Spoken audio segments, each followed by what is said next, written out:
Les touristes sont de plus en plus nombreux à opter pour des voyages éco-responsables. Ruby en discute avec Anthony Chamy, cofondateur de l'agence Képri Expéditions, qui travaille en coopération avec les populations locales pour créer des voyages personnalisés.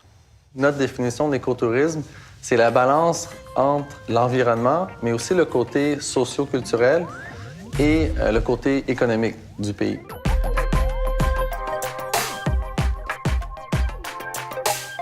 Même si on est une agence de voyage, ce qu'on fait de différent, c'est qu'on agit plus comme des tours opérateurs.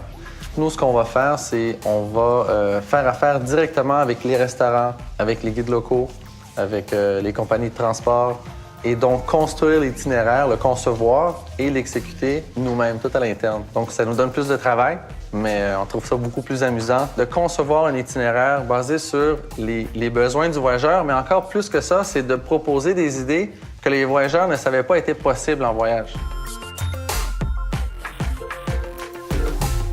Je suis enseignante et puis j'organise depuis 13 ans des voyages de services communautaires. Les jeunes se rendent compte un peu de tout ce qui se passe. Hein?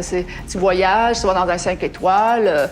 Qu'est-ce que tu vois de la vie? Tu vois pas les vraies choses, ce que les gens sont confrontés. Je le sais, j'ai changé la perception de plusieurs élèves, ils me l'ont dit. Tu sauras jamais à quel point tu as changé ma vie parce que j'aurais jamais osé faire ça. Puis là, j'ai dépassé mes limites, puis c'était le fun. J'aime ça. C'est sûr qu'on ne peut pas changer le monde dans un 10 jours ou un 2 semaines. Avec un groupe de 10 personnes, ça prend du temps, mais on peut semer des graines. Puis un exemple vraiment facile, ce serait des activités comme des ateliers de cuisine.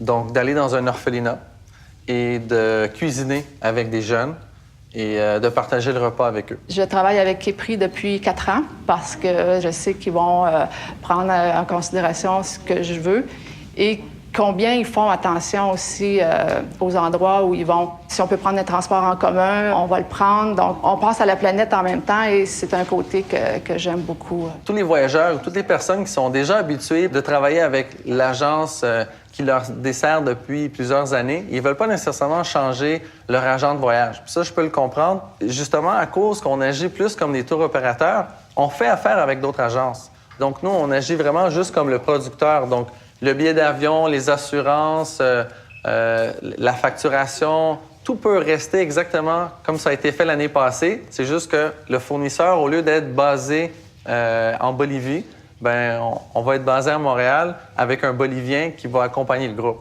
On n'a pas besoin de tout changer la façon de faire. On peut travailler avec n'importe quelle agence, peu importe où elle est située.